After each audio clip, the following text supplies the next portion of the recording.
Hello guys, स्वागत है आपका मेरे एक नए व्लॉग में। एक नए व्लॉग की शुरुआत हो रही है, वो गांव से हो रही है। और अभी जो हूँ मैं हूँ सुरसाल विलेज पे। ये जो है कंडारा से थोड़ा सा दूर है। यहाँ से चारों तरफ का व्यू कुछ ऐसा है और मेरे बिल्कुल सामने है चोपता घाटी। और चोपता घाटी में जो है बहुत तगड़ी वाली बर्फ़ गिरी हुई है और बर्फ़ की वजह से जो व्यू हो रखे हैं वो बहुत ही शानदार हो रखे हैं। और सामने जो गांव हैं वो काफ़ी खूबसूरत लग रहे हैं।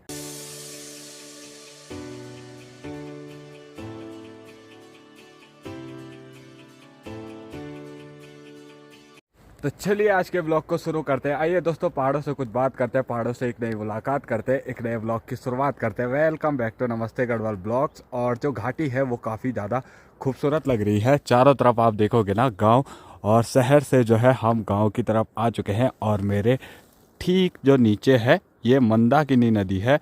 और मंदाकिनी नदी यहाँ से होके चंद्रापुरी और केदारनाथ से आती है। तो केदारनाथ वाला एरिया भी यही है। और केदारनाथ की घाटी जो है आजकल बर्फ़ से लबालब भर चुकी है।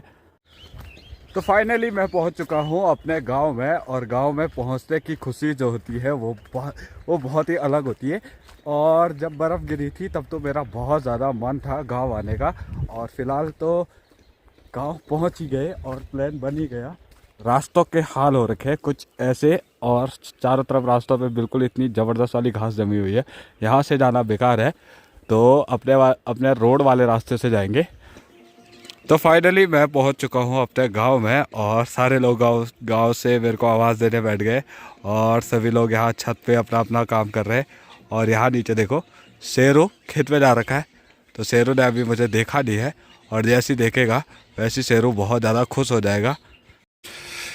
ये जो गांव के रास्ते होते हैं इनसे बहुत सारी यादें जुड़ी होती हैं।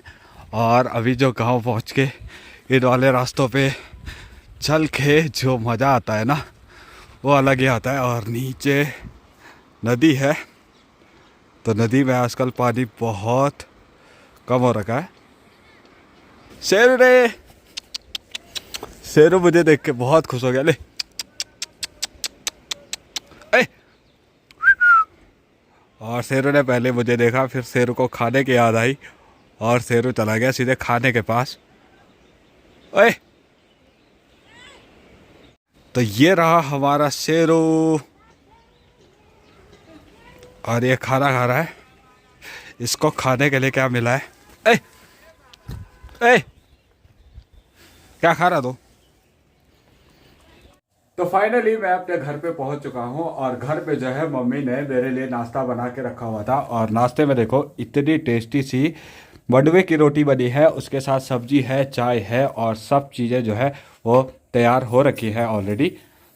तो जल्दी से करते हैं नाश्ता। और नाश्ता करने के बाद फिर आगे का देखते हैं कि अभी मतलब क्या प्लान है। मुँह हाथ कुछ नहीं धोया है क्योंकि रात को 2-2:30 निकले थे। तो 2-2:30 निकलने टाइम उतने ठंड में मुँह हाथ धोने का मन नहीं करता। तो सबसे पहले नाश्ता करते हैं, फिर मुँह हाथ धोते हैं। तो हमारे गाय की एक छोटी बच्चिया हो रखी थी और वो अब जो है इतनी बड़ी हो गई है। और मम्मी कुछ ऐसे खाना खिला रही है। तो जब बच्चियाँ छोटी रहती है ना तो इनको अभी जब ऐसे खाना खिलाया जाता है मुंह में रख के। अभी वो घास नहीं खाती है तो इसीलिए मम्मी ऐसे खाना खिला रही है। इसका नाम मैंने गौरी रखा है। मैंने इसका नामकरण कर रखा है। इसकी मम्मी का नाम लाली है और इसका नाम गौरी उसकी लड़की का नाम गौरी है। ये मेरी गौरी है।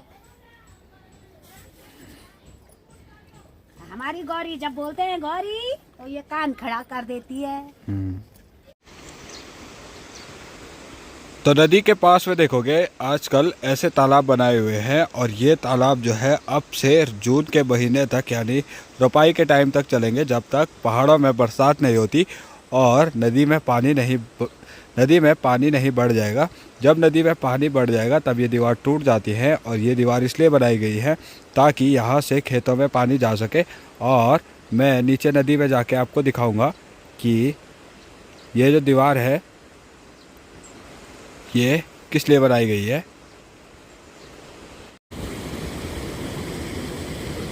तो मैं जिस तालाब की बात कर रहा था वो तालाब ये है। और ये जो है यहाँ से पूरी ये दीवार बनाई गई है।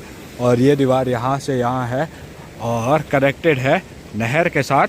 तो अभी जो है यहाँ पे थोड़ा सा मिट्टी ज़्यादा है, जैसे ही पानी की आवश्यकता होगी खेतों के लिए वैसे ही जो ये दीवार है इस पर त्रिपाल वगैरह कुछ ऐसी चीज़ें लगा के पानी को बंद कर दिया जाएगा, जिससे तालाब और ज़्यादा भर जाएगा और पानी यहाँ से नहर में जाएगा। तो अभी नहर वाला जो पानी है, जो निकलता पानी है, जो ज़मीन से निकल रहा है वो भी नदी में आ रहा है, लेकिन जब तालाब पूरा भर जाएगा तो ये वाला पानी भी बहाव के साथ पूरा नहर में चला जाएगा।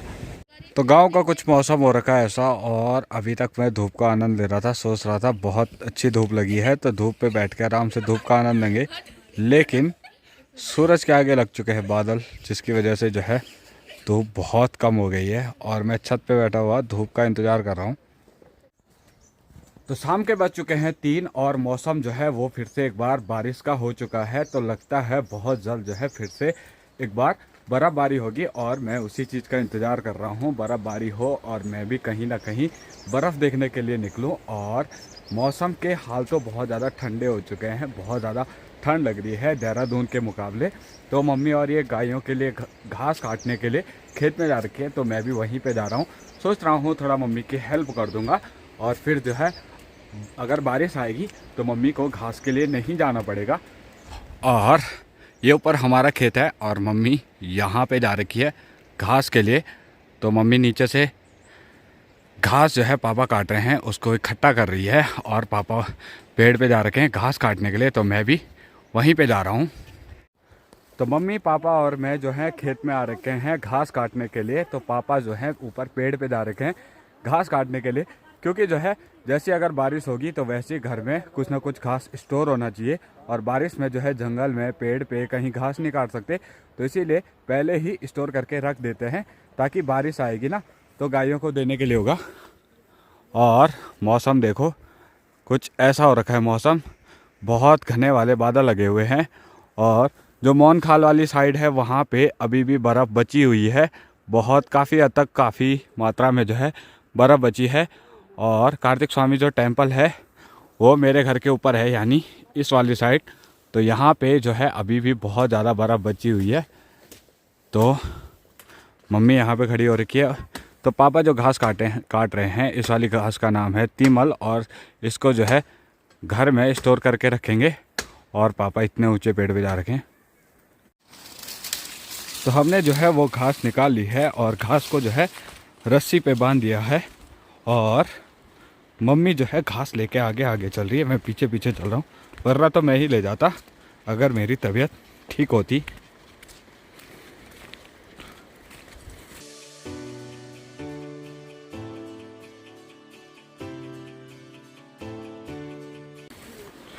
और ये देखो शेरू कहाँ पहुँचा हुआ है। ओए शेरू, शेरू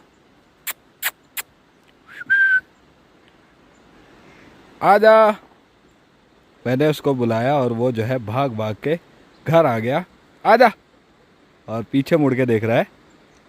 तो शाम के 5 बज चुके हैं और एक पहाड़ों में एक अलार्म होता है 5 बजने का, जब जो है हमारे गांव में हिमगिरी पहुंच जाती है। और ये रही हिमगिरी। तो हिमगिरी जो है वो आ चुकी है, और ये हिमगिरी जो है रोज़ 5 बजे के टाइम पे यहाँ से मौन खाल जाती है, मौन खाल यानी चंदन नगर। तो वरना मैंने इसी गाड़ी में आना था। तो भाभी जी जो है अपने बालक को मारने के लिए कितना बड़ा डंडा लेके आई है, दे के छुपा दिया। अब तो अब आप कुछ नहीं कर सकते। कब आ रहे? वो देखो अब दिखा डंडा। तो आज के ब्लॉग को रखते हैं इतना ही। उम्मीद करते हैं आपको आज का ब्लॉग अच्छा लगा होगा। अगर आपको आज का ब्लॉग अच्छा लगा ना तो लाइक शेयर और सब्सक्राइब जरूर करना, और चैनल नमस्ते गढ़वाल को जरूर सब्सक्राइब करना।